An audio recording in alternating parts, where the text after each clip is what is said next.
EA recently closed down Visceral Games, the San Francisco-based studio responsible for the Dead Space series. Their latest, now cancelled project was an action-adventure Star Wars game in the vein of the Uncharted franchise, and now that the smoke is clearing, we're starting to find out more about what the game was and why it got canned. According to this fantastic tell-all article, which I highly recommend you read for yourself, there's a link in the description, the project fell apart for a whole host of reasons, but one big reason seems to be how ambitious Visceral's plans were. The suits at EA wanted the game to compete directly with games like Uncharted 4, so they were looking for graphical fidelity on par with that game. The issue was that Visceral wasn't at all equipped to make that game. Aside from the fact that they didn't have enough manpower and EA's proprietary Frostbite engine wasn't really built for third-person action games, Visceral's team hadn't ever made something like this. As the article points out, when a game studio tries to make something new, it's usually a rough first attempt that lays the groundwork for something a lot better. The team gets to go through a full development cycle, start to finish, and then they can leverage all of that experience they've gained to make an even better product. The EA folks wanted Visceral to leapfrog a decade of experience and make a game superior to the ones that Naughty Dog had been fine-tuning for years with less than half the staff, in less time, and with inferior tools. Tricky math here, I know, but some of you may be noticing that this equation doesn't really add up. I think this story perfectly encapsulates one of the most crippling obsessions that the modern game industry has, chasing after the best cutting-edge graphics. Games have become more complex, which has led to much longer dev cycles and much higher production costs. And this drastic increase in time and money isn't yielding proportional results on the technology side. Nowadays, games have really, really good graphics, but they only get better slowly, incrementally, and every inch of improvement is costing these companies a fortune. And the graphics. That's really what this is all about. Games this generation have taken longer to come out and cost more money to make, but the actual improvements that we're seeing in the visuals are more and more negligible. Let me just remind you that The Last of Us was a PlayStation 3 game. This came out 4 years ago. Grand Theft Auto 5 was initially released on PlayStation 3 and Xbox 360. The current gen version is a port. Metal Gear Solid 5 and Persona 5 both got releases on old hardware, and it's not like those versions of the games are hard to look at. Games that aren't using up-to-the-minute cutting-edge technology don't have to look bad. Some current-gen games can look great on current hardware and still function as intended on old hardware. There doesn't really seem to be a downside to doing it that way, but clearly there's a downside to constantly pursuing perfection. Look at what's happened to Square Enix in recent years. Making games has become more challenging, so they just double down and try to make the most ambitious games of all time with no build-up. Naughty Dog's Uncharted 1 and Square's Final Fantasy XIII were both unveiled at E3 2006. Uncharted 1 came out a year later, and then Uncharted 2 came out in 2009, several months ahead of Final Fantasy XIII's eventual December 2009 release. Final Fantasy XIII is a longer game than Uncharted 2, and it certainly looks nice, but really, is the difference in visual quality here so extreme that taking an extra 2 years to get to market was worth it? Naughty Dog had turned out 2 7th-generation games in the time that it took Square Enix to release one. That on its own doesn't necessarily mean anything, but it had lasting consequences. By the end of the PlayStation 3's life cycle, Naughty Dog released Uncharted 3 and The Last of Us, both of which set new technical milestones and sold a bajillion units. Square Enix, on the other hand, squeezed out 2 games that used the same engine as 13, heavily recycled assets from that game, looked and ran worse than their predecessor, and sold, we're gonna say, poorly. Compared to Naughty Dog, Square's staff didn't get to go through as many cycles of iteration. They didn't get to jump back into a brand new large-scale project and improve upon their method. They essentially made one game, fiddled around with that game 2 more times, and then had to move on to totally new technology and hardware. Speaking of, this generation, Square turned out Final Fantasy XV, which admittedly looks nice and sold very well, but for all the time and money they spent developing a brand new engine, they didn't push the bar forward. They didn't blow anybody's mind. So was all that work, all that cash, worth it? Then you compare that situation to something like Xenoblade Chronicles. As ambitious as Final Fantasy XIII was, Xenoblade just blew it out of the water in terms of scale, in terms of length, in terms of activities you could engage in. I mean, this game is bonkers. It's such a massive undertaking, way bigger than Final Fantasy XIII. But Monolith Soft isn't nearly as big a developer as Square Enix, so how'd they manage it? Oh, they made it for the Wii, so it looked like you were watching the entire thing over dial-up internet. But it worked! They didn't have to waste their time and money making every single texture look good in HD. There was no way Monolith Soft could have built a game of this scale and made their money back if they'd tried to develop something that met the demanding standards of PS3 and 360 games, so they just didn't even try. and the game was better for it. Square and other companies with similar mindsets seem determined to come out of the gate with titles that will redefine the gaming landscape, but they don't allow their staff a chance to find their sea legs with an awkward first attempt. Today, Square is working really hard to keep updating Final Fantasy XV and make new content for it, and good for them. They clearly care about their product. But what's interesting is that you can see the cycles of learning that Square initially skipped playing out across the DLC. Remember what they showed in those early trailers? What they thought they would be able to build on their first attempt at a game like this? Nope. It's just a big awkward mess. Now, about a year later, they're putting out a new DLC chapter for the game, and whoa! Well, this is hands down one of the most technically impressive things in the whole game. It's almost like the team has had the chance to complete a couple development cycles and learn how to use their new toolset. Looking at this might make you think, boy, this team's next PS4 game is gonna be pretty neat. And in interviews, the director has said that they're gonna keep making new content for this game until the end of 2018, at which point they'll start working on a totally new project for the next generation of hardware.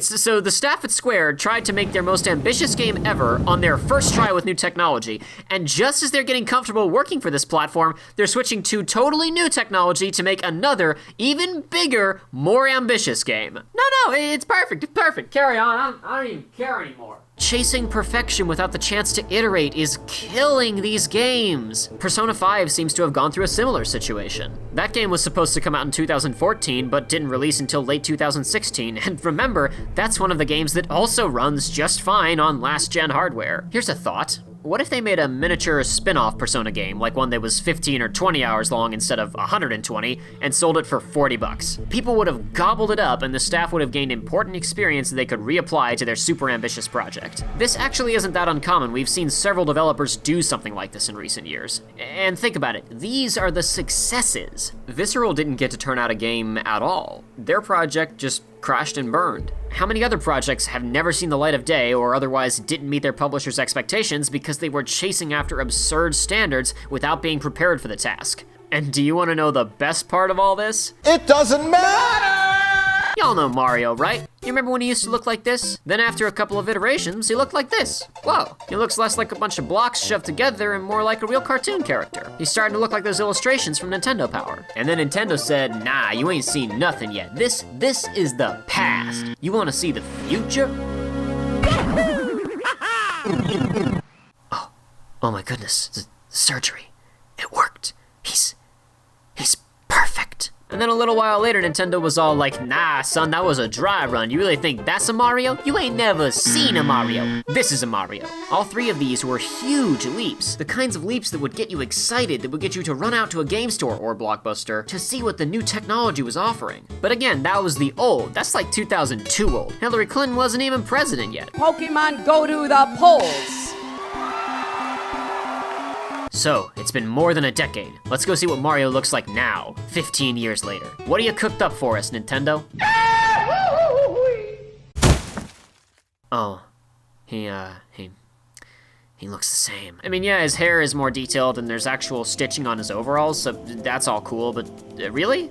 A decade of development for this? There were barely 5 years between these two. What happened, Nintendo? That may seem like an unfair example because Mario is so cartoony, but apply the same logic to Nathan Drake from Uncharted 1. 2007, this game. I mean, it doesn't look bad, right? Now, 9 years later, Uncharted 4. Yes, there's certainly noticeable improvement, but does this feel revolutionary compared to this? Is this game-changing? He was perfectly expressive before, he looked like a normal human being. Progress on CGI is so incremental now that we never see big leaps in the technology. And since we don't see big leaps anymore, that means that incredible visuals can't really surprise or wow us. This isn't to say that we can't be impressed by graphics, but I don't think that anything truly sells on visual fidelity anymore. The last time anything sold on the merits of its graphics was Avatar. Remember, Avatar? An aesthetic style, cool art direction, these are all things that can get us to buy something. But we're so saturated with incredible graphics now, we're so used to seeing games look this good that if you bought games because they had incredible graphics, you'd have to buy basically every other AAA game that comes out. This isn't helped by the fact that consumers don't trust developers anymore when it comes to their visuals. We've been burned one too many times with trailers and demos that look way better than the final product, games that supposedly had to be next gen, but obviously didn't. What a joke. Do you want to talk about development of NAC and why this game had to be next generation? The 5,000 part physics simulation. Picks up parts from the environment and he incorporates them into his body. A 3-foot-tall sort of mascot-style character that maybe has only 60 parts. He can be a 30-foot rampaging monster. In that case, it's about 5,000 parts in his body. It has a very sort of Transformers, the movie, feel to it. You hear that, everybody? The game that you're currently seeing on screen, Knack, had to be next generation because Knack is made up of 56,7,200 kajillion individual assets. Permission to speak freely? What if he just wasn't made up of 56,7,200 kajillion individual assets? No, that's absurd. I don't want to do this, but going back to Square again because they're like the poster child for this issue. Apparently, one of the 3 main pillars of the Final Fantasy franchise is cutting-edge technology. In a 2012 interview, Square's technical director said that he thinks Square Enix exists because of the high end. Okay, let me explain something to you guys because I don't think you've quite figured it out yet. You have sold exactly 3 Final Fantasy games on the merits of their technology. You made 6 games that sold well and had great art direction but weren't technical powerhouses. Then you made a game that Sony threw a bajillion-dollar marketing campaign behind, all built around the promise that this was the most technologically advanced movie-like game ever made. And now, the most anticipated epic adventure of the year will never come to a theater near you. Final Fantasy VII. Then you made Final Fantasy VIII, which looked even better and had similar marketing. All the commercials were like, yeah, can you believe this is a video game? An epic so stunning, your emotions will stir, your heart will race, and your thumbs will be really, really sore. Final Fantasy VIII coming to a home theater near you. PlayStation. But if you watch the trailers for 9, suddenly it's all about the story and the characters, even though 9 had the best technology of all 3. 9 is the best looking of the PlayStation trilogy, fight me. They didn't push the tech in their marketing anymore because it was no longer a novel thing. The likes of Silent Hill and Metal Gear Solid were all making movie games, so there wasn't anything truly unique about Final Fantasy's approach anymore. Then 10 came out early in the PS2's life cycle, had full voice acting, and looked really good. I don't have a hard time believing that people bought this game on the merits of its tech because that generation was a real step change, as we discussed earlier with Mario. You'll also notice that, unlike in recent years, they got to market early. That game launched barely a year after the system did. By the time that Final Fantasy XII came out, though, I mean, this game looks good, it's making the PS2 chug for all it's worth, but how many people really appreciated that when the Xbox 360 was already out? Then Final Fantasy XIII came out, and yeah, gorgeous game, incredibly polished, but in 2009 you could also get Assassin's Creed 2, Arkham Asylum, Uncharted 2, Modern Warfare 2, Killzone 2, Grand Theft Auto 4 got its second expansion pack, and, as if to further prove that the entire graphics rat race was totally pointless, the first version of Minecraft came out. Plus, remember that 13 didn't release internationally until March of 2010, and by that point, Heavy Rain was out. I think my favorite example of Square's graphics silliness is going on with the Kingdom Hearts team. They had to go from working on the PSP and the 3DS to the PS4. They skipped 2 generations of development know-how, and yet the back of the box for Kingdom Hearts 2.8 proudly brags about how this game is the next evolution in Kingdom Hearts graphics. What? What does that mean? What does that mean? Not an evolution of graphics, just an evolution by the standards of Kingdom Hearts' graphics. Okay?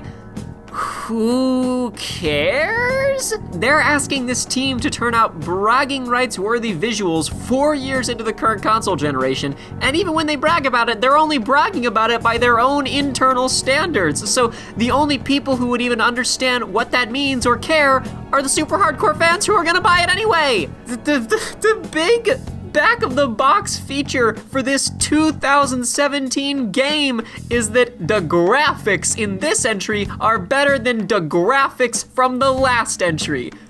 What are you doing? Don't get me wrong, this game looks very nice, but just picture this. If someone is standing in GameStop and they're the particular breed of shallow that really bases their purchasing decisions on the quality of a game's graphics, do you really think that they're gonna grab this game when, I don't know, Horizon Zero Dawn or The Witcher 3 or Uncharted 4 or that game about the werewolves or whatever are on the same PS4 shelf just a few inches away? They're asking their staff to make these huge leaps, but for what? One of the pillars of their company is something that everyone is good at now. EA thought that Visceral's Star Wars game needed to have the best graphics ever to succeed. Hey, morons! It's a Star Wars game! People would buy a box full of human excrement if it had a Star Wars logo on it. Check it out, everybody. I've got a copy of Uncharted 4, the current gold standard for visuals in video games. Let's have a look at the back of the box, shall we? Oh, what's that? Oh, what's that? There's nothing anywhere about the visual fidelity? Oh no! It's ruined! And even if a company was just releasing games that flat out looked better than everyone else's, the best part is that no one cares anymore. By and large, I don't think that consumers today really care about how a game looks. As long as it doesn't look like this. People are buying more and more indie games, games with retro throwback art styles, games that can run on previous gen hardware, and games that can run on their phones. Battlegrounds is shattering sales and concurrent player count records left and right, and it's not exactly on the bleeding edge of graphics technology. People make fun of BioWare's games for having weak artificial character animation, but those complaints haven't stopped them from buying 14 million copies of the Mass Effect games. Publishers keep talking about making the next big esports game. They seem to think that there's a lot of money to be made there. But what are the biggest esports games right now?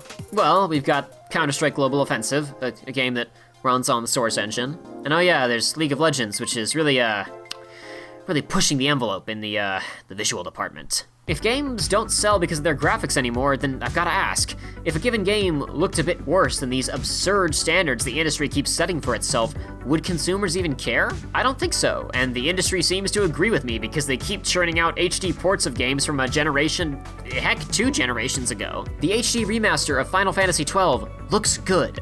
If Final Fantasy XV had looked slightly better than this, the game would have been out sooner, cost less, and probably would have had way more content. It probably would have had that second continent, and I don't think anybody would have cared how it looked. It's cool that developers want to make these cutting-edge games, but I think they're wasting their time and their money. If I was magically made the big boss of AAA games, I'd have developers get their feet wet with a small product that they spend 1 year developing, to completion, and put out for like 20 or 30 bucks. They go through a complete cycle of learning, creating, and finally publishing, so they have the experience they need to dive into a bigger project with a lot of the potential snags nipped in the bud ahead of time. And these games that they're creating don't have to look perfect. Unless we're talking about a team like Crytek, where graphics are their whole thing, who cares if the game doesn't look cutting edge? Like, really, do you care? Do you, currently watching this video, care if your games look like this? I'm actually asking here, there's a poll down in the description because I want to know. If a game came out in the year 2018 that looked like Uncharted 1, but had a higher resolution, better anti-aliasing, and ran at a rock-solid frame rate with no screen tearing, would that be a deal breaker? Would you care? If it was a game that you were interested in anyway, would it matter to you in the slightest? Because if that doesn't matter to you, then the team developing that game can probably make it twice as fast and for half the cost that they would if they were trying to wow you with thousands of individually animated strands of hair. I know that asking this question after the video is inherently biasing, so I'm not trying to get conclusive scientific numbers here, but I am legitimately curious. Am I just crazy? Or does my impression of the modern game consumer have some validity? Because if it does, then I think some of these folks could be making a lot more money for a lot less work. Wow, you made it all the way to the end. If you liked it, I've made some other videos you could watch. It might be worth your time. I don't know. Also, all of our playthrough stuff has officially left this channel and moved over to our second channel, Research Runs. So if you care about our playthrough stuff, you may want to go check that out, or not. I can't really tell you what to do. I'm not your dad. Please do participate in the poll, though. That would be greatly appreciated.